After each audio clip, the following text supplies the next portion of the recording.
How to fix Safari can't open the page because it could not establish a secure internet connection to the server. Hey guys, welcome back to this YouTube channel. Today I will show you that how can you fix the problem like Safari can't open the page because it could not establish a secure connection to the server. So let's get started. On this process, at first you'll have to open the settings from your iPhone. Alright, so after you open the settings, you'll got such interface. So from here, you'll have to ensure that you have the stable internet connection or not. So after you open the cellular data or Wi-Fi, you'll be able to verify that. So after you done this, you'll have to just back from here and from here type on general.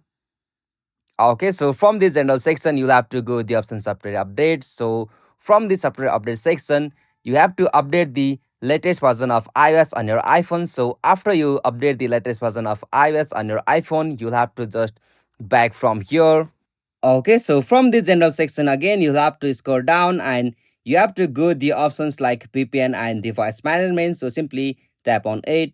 So from this section, you'll have to turn off the VPN connection from your iPhone. So after you done this, you'll have to just back from here to your main settings on your iPhone. So from the main settings from your iPhone, you'll have to scroll down at the bottom and go the option apps. So simply from the app section, you'll have to find the application Safari. So after you find the application Safari, you'll have to just tap on that application.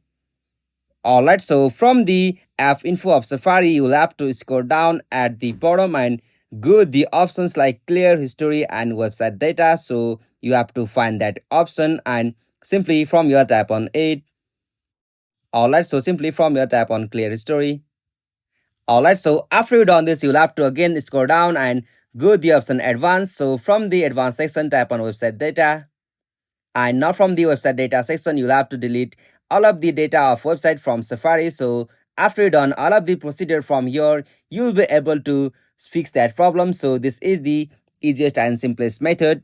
Hope you found this video helpful to you, and please don't forget to subscribe our YouTube channel for more quick and short tutorial like this. Thank you for watching this video. Have a nice day.